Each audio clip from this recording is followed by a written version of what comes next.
ఆఫీస్లో కన్క్లూడ్ చేస్తారు. సో మా హౌజెస్లో జరిగిందా కానీ ఆఫీస్లో జరిగిన దాంట్లో కానీ చాలా రిపీటెడ్గా వేసిన కొన్ని ఛానల్స్లో కానీ సోషల్ మీడియాలో కానీ ఇంత డబ్బు దొరికింది, ఇంత డాక్యుమెంట్స్ దొరికాయి, అది దొరికింది అనేది కొన్ని హైలైట్ చేశారు. ఎక్కడ కూడా మా దగ్గర డబ్బు కానీ డాక్యుమెంట్స్ కానీ ఐడెంటిఫై కానీ మా దగ్గర నుంచి వాళ్ళు తీసుకున్నది కానీ లేదు. నా దగ్గర ఒక 5 lakhs, మా శిరీష్ గారి దగ్గర ఒక 4.5 lakhs, అలాగే మా డాటర్ ఇంట్లో 6 lakhs, ఆఫీస్లో 2.5 lakhs, మొత్తం బిలో 20 lakhs మా అందరి దగ్గర కలిపి బిలో 20 lakhs ఉంది. అలా ప్రతి ఒక్కటిట్లో వాళ్ళు ఇన్కమ్ ట్యాక్స్ ఏమేమి చూశారనేది ఇలా వాళ్ళది అయిన తర్వాత పంచనామా చేసిస్తారు. సో క్యాష్ రూపంలో అది. అలాగే 5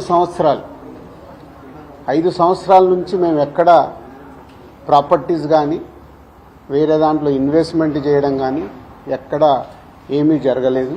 అది కూడా డిపార్ట్మెంట్కు టోటల్గా అందరి దగ్గరికి వెళ్ళి క్లియరెన్స్ చేసుకున్నారు. ఇది క్లీన్, ఎక్కడ డాక్యుమెంట్స్ కానీ అలాంటివి ఎక్కడేం లేవు. అలాగే బిజినెస్ దాంట్లో ప్రొడక్షను, డిస్ట్రిబ్యూషను, థియేటర్ సైడ్ ఉన్నాం కాబట్టి వాళ్ళకి అన్నీ డీటెయిల్గా కావాలి. డీటెయిల్ అంటే ప్రొడక్షన్ ఎలా జరుగుద్ది, ప్రొడక్షన్లో 24 క్రాఫ్ట్స్ ఉంటాయి. ఆ 24 క్రాఫ్ట్స్లో లావాదేవీలు ఎలా ఉంటాయి ఒక్కొక్క సినిమాకి. సో ఆ డీటెయిల్స్ అన్నీ వాళ్ళు తీసుకోవడం జరిగింది. అలాగే డిస్ట్రిబ్యూషన్ సైడ్ ఎలా ఉంటుంది, ఎగ్జిబిషన్ సైడ్ ఎలా ఉంటుంది అనేది వాళ్ళన్ని డీటెయిల్స్ అడుగుతూ అందరి దగ్గర తీసుకొని ఫైనల్గా నా దగ్గర నిన్న ఇవన్నిటిని ఎవరెవరు ఏమేమి స్టేట్మెంట్లు ఇచ్చారు, ఏముంది అనేది ఫైనల్ నాతో నిన్న కన్క్లూడ్ చేశారు. డిపార్ట్మెంటే ఆశ్చర్యపోయింది. అంటే ఇంత దిల్రాజు గారిని మేము ఏదో ఎక్స్పెక్ట్ చేసాం, అలా ఉంటుంది ఇలా ఉంటుంది అని సెర్చ్ జరిగేటప్పుడు దే ఆర్ వెరీ హ్యాపీ. వాళ్లకు మాకు జరిగిన కోఆపరేషన్లో కానీ దాంట్లో కానీ they are very happy department. ఫర్దర్గా ఆడిటర్స్ డిపార్ట్మెంట్ ఉన్నదాని మీద వాళ్ళు క్లారిటీ చేసుకుంటారు.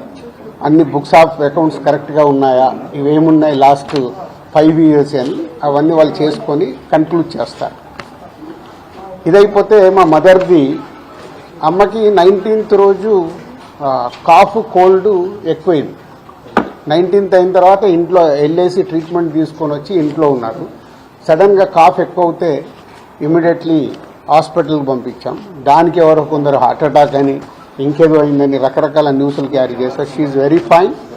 జస్ట్ 2 రోజులు, షీఈ్ 81 ఏజ్, 2 రోజులు హాస్పిటల్లో ఉండి ఇప్పుడు డిశ్చార్జ్ అయ్యి వస్తున్నారు. She very normal.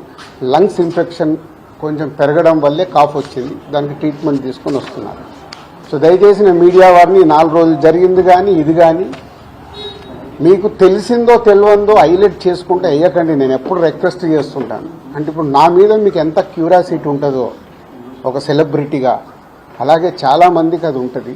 తప్పుడు న్యూస్ వెళ్ళినప్పుడు అక్కడ వాళ్ళకి ఇటు మాకు తెలిసిన కుటుంబాలు కానీ ఇష్టపడే వాళ్ళు కానీ తప్పు న్యూస్లు వెళ్తాయి.